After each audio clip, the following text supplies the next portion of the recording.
Before we start this podcast, I want to definitely remind you of a sponsor for Fresh of the Word, 20 by 20 Apparel. Founded in 2015, 20 by 20 Apparel brings original tributes to pro wrestling's classic arenas, moments, and events. They look to spotlight the bloopers, bleeps, and body slams along with the biggest, smallest, strangest, and strongest. In the world of wrestling where there's hundreds of shirts, promotions, flyers, social media accounts, and ads, don't get lost in the sea of parody shirts and display fonts. They can provide professional graphic design services at a reasonable price. 20 by 20 also hand screen prints all the tees in-house. So if you'd like to discuss a possible run of tees, posters, koozies, foam fingers, or even Zubaz, then drop them a line at 20by20apparel.com. That's the number 20x, the number 20apparel.com.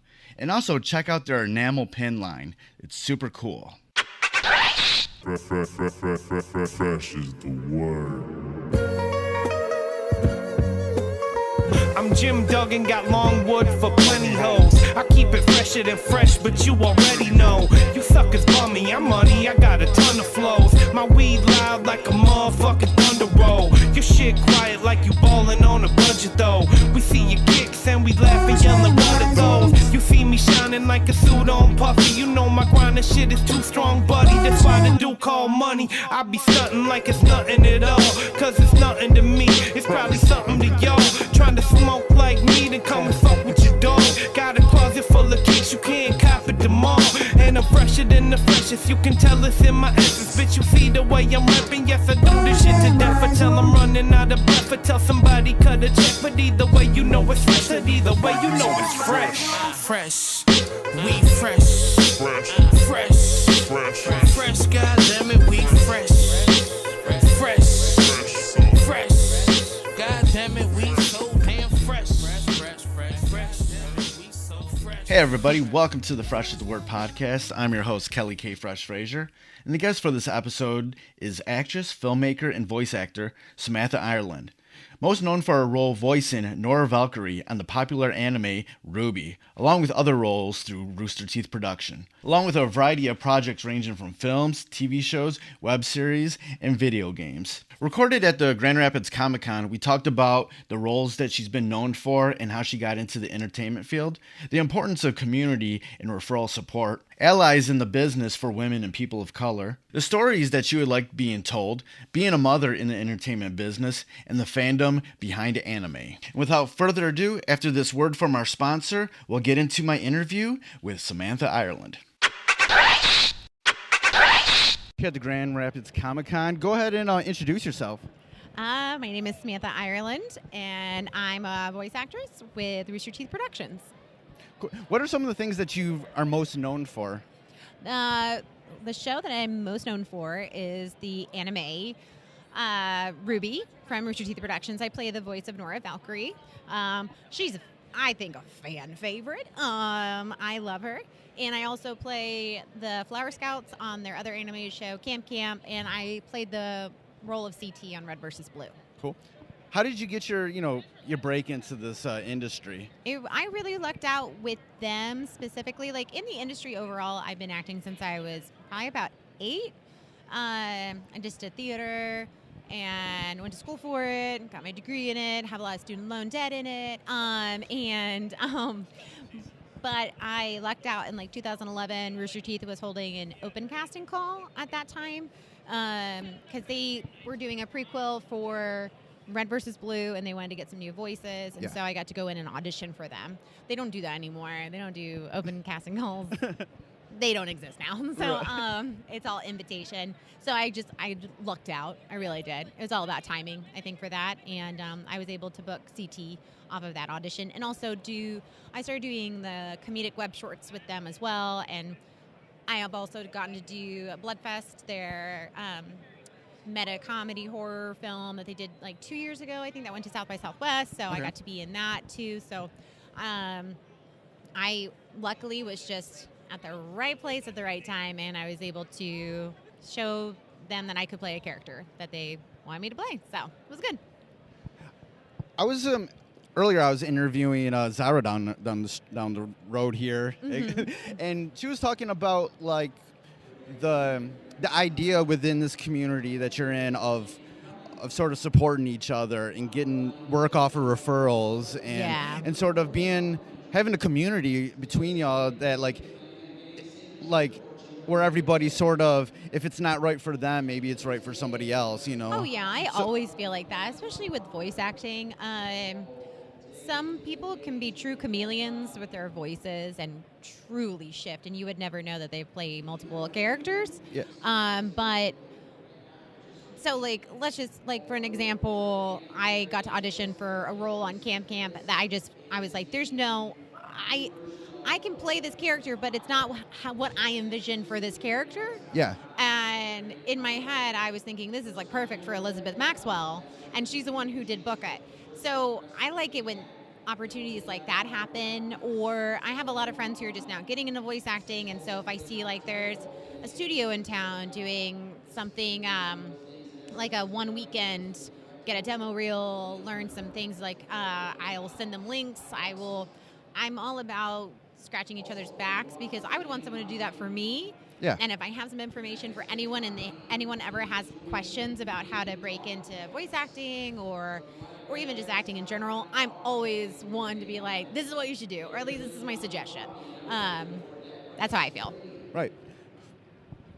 When, how do you feel like, it's kind of expanding on that, how do you feel like that community has benefited you, during your career? Well, if you're nice and you work hard and you're good, people are going to remember that, and they're going to bring you in for an audition for something. I started working for Rooster Teeth back in like 2011, and I didn't realize that what I was auditioning for was voice acting for a few of the projects. So when that worked out and I booked that, and then they saw that I did other things too, that I had done independent films, and so they brought me in. And then and from that, I've met writers who wanted to do short films with me. Yeah. And for me, the community has been incredibly helpful, and this is like the Rooster Teeth community, not just the production company, but the actual community. Like, I did a crowdfunding for a short film that I wrote and directed, and they came out, you know what I mean? And they not only financially helped me make that film, but also emotionally supported me. Yeah. And are sharing it and watching it, and even if they don't like it, they're not saying that. But if they do enjoy it, they're telling me that, and it makes me feel really good. Yeah. And it, because in this industry you have a lot of lows with a lot of highs. Yeah. And so when you work really hard on something that you're nervous to show to people, and they're just appreciative that you did it, and they wanted you to do it, and they gave you money to do it, like, I don't know. I was so grateful. I still am so grateful. But during that time where I just didn't believe in myself to a degree, that made me believe in myself. So the RT community, I don't know, they'll always have a very special place in my heart, even if I don't get to work with them, you know what I mean, one day. So. Yeah, earlier when I was talking with Zara about sort of how the business, the movie business has been, there's always just generations of, men, in everything, in everything, all positions, the power, yes. White men, just like, but she was talking about how even during those times there were allies. Oh yeah, always. Within there trying to do their best to bring in, women and people of color and everything. Speak about your experience, as a woman breaking into film and acting, and how you were able to swim through, everything, It's just hard in general. I think that I could talk about this for hours. I know.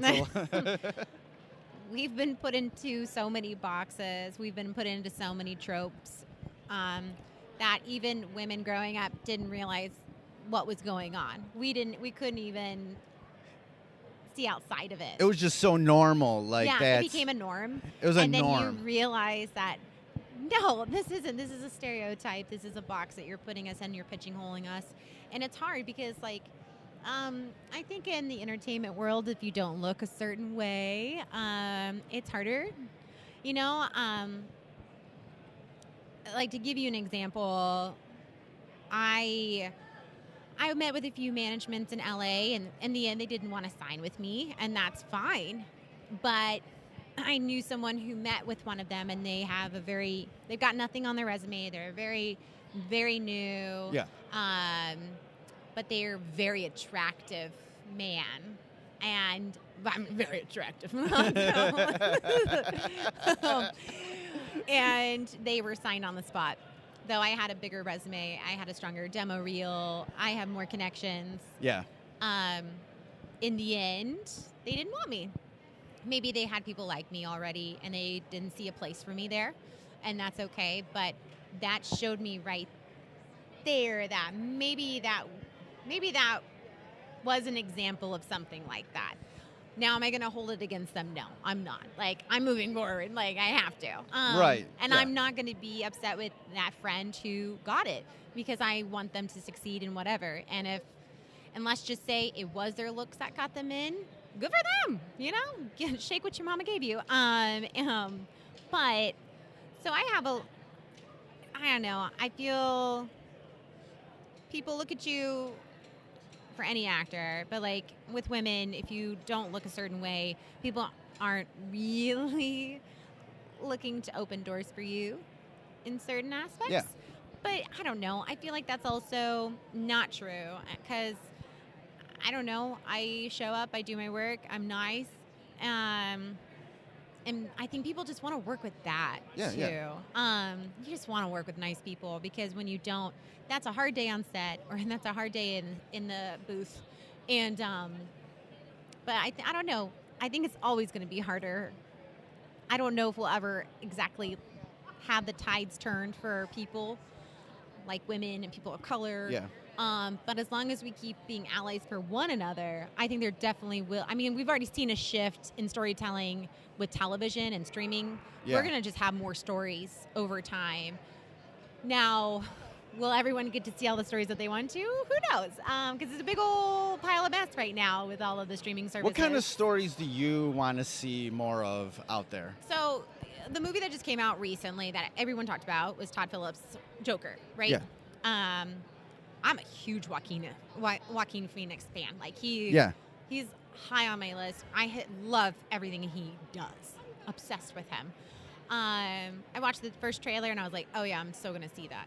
And then I saw the second trailer and I was like, I don't know if I'm gonna see that. And then the more I saw it exposed to me, I was just the least interested I became in it, and I don't know why. I'm thinking personally it is because I'm so tired of watching disenfranchised white men get through the ringer and then become violent from it. There's been, I've seen posts about like that movie is a good representation of mental health. Yeah, but, exactly. So I hear that, and I'm like, well, that's interesting. But at the same time, you're seeing it as a white man. Which they're, life is easier. Right. But again, if he has a mental health eating disorder, I don't know. It's I didn't want to watch it. I didn't. You know what I saw instead? Hustlers.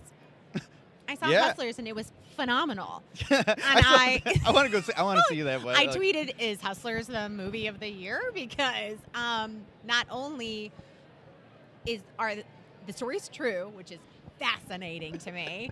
I love these women that just took control, but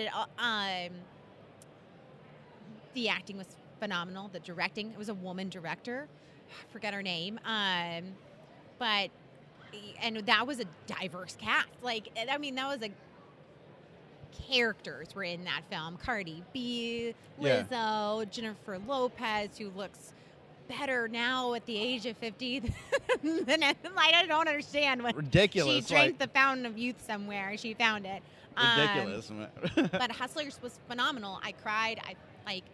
And what I loved about that particular story is that when you watch films with men about kind of a scheming thing, it's about power, you Yeah. know?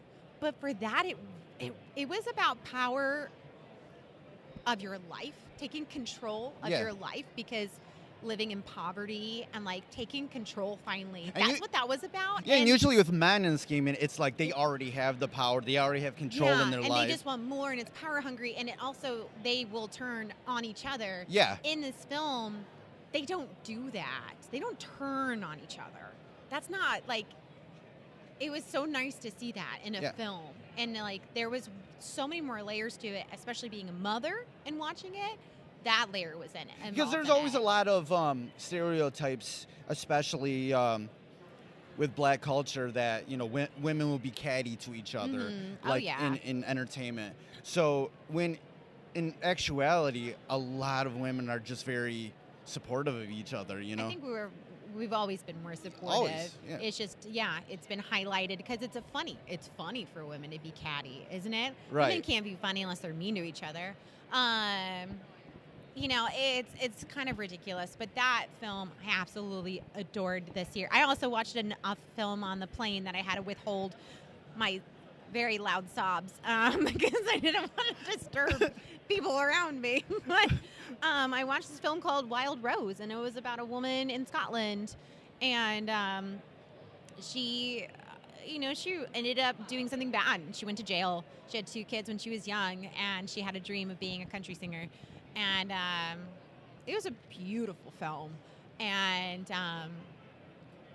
being a mom and wanting to be in the entertainment world is so hard because it's not only emotionally tolling, but it's also I have an audition tomorrow at 11 a.m. Who can watch my kids? Right.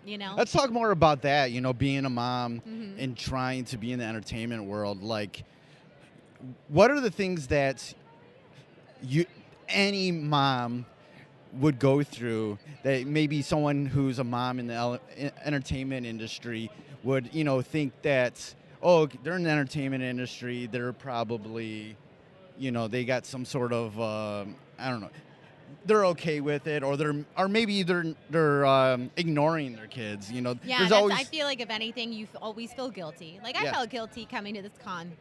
you Yeah, know what I mean? right. And I shouldn't because this is my work.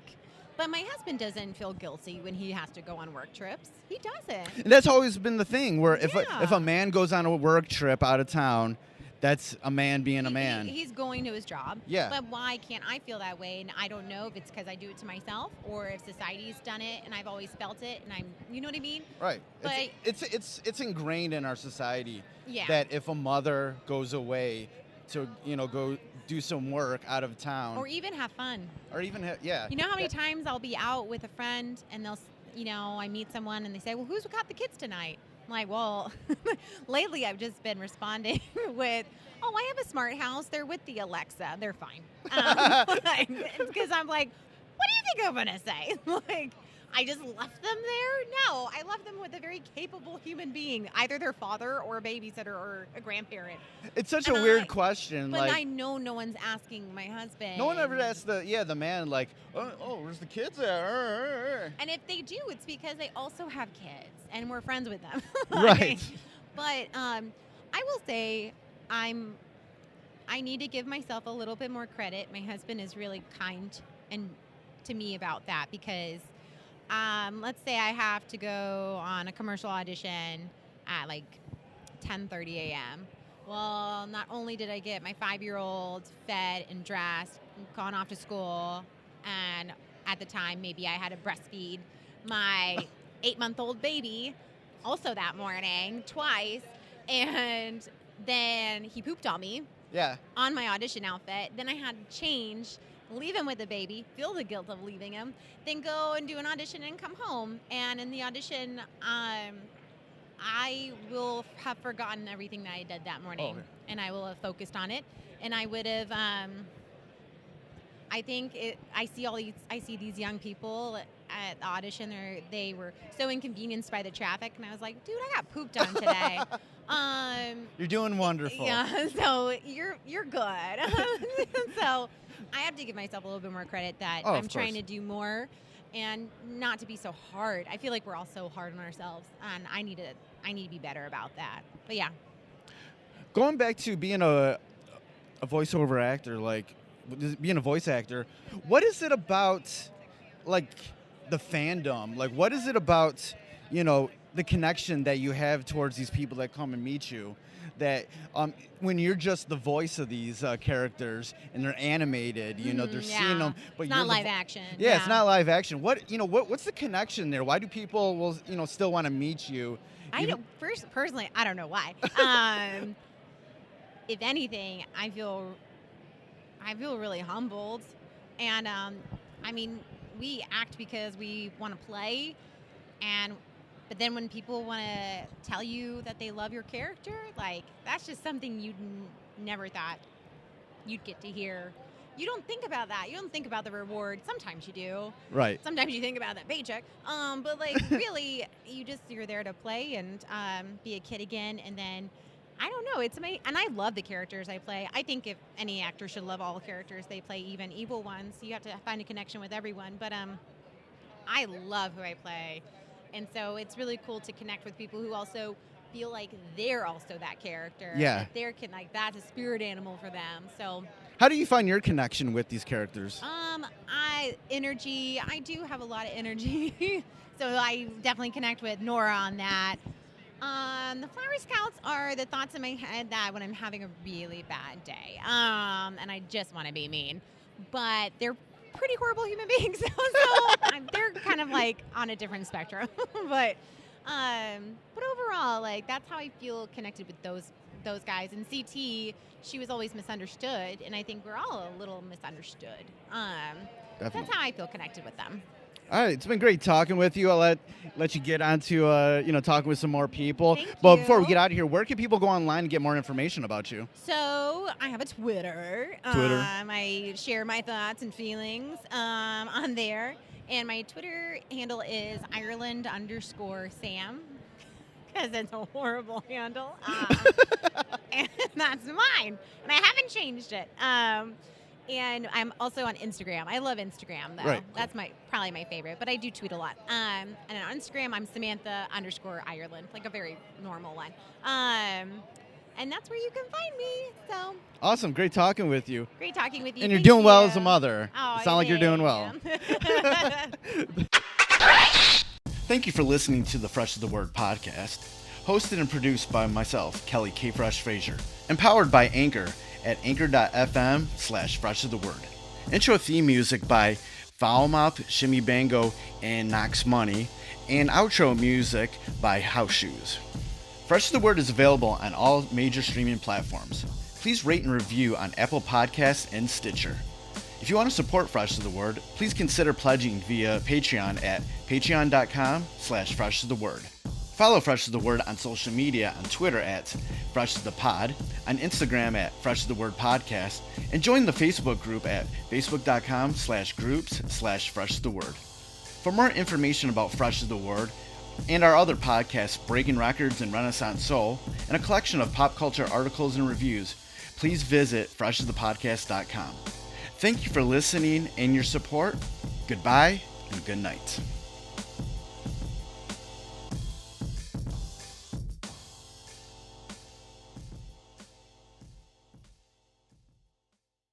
Fresh is the word.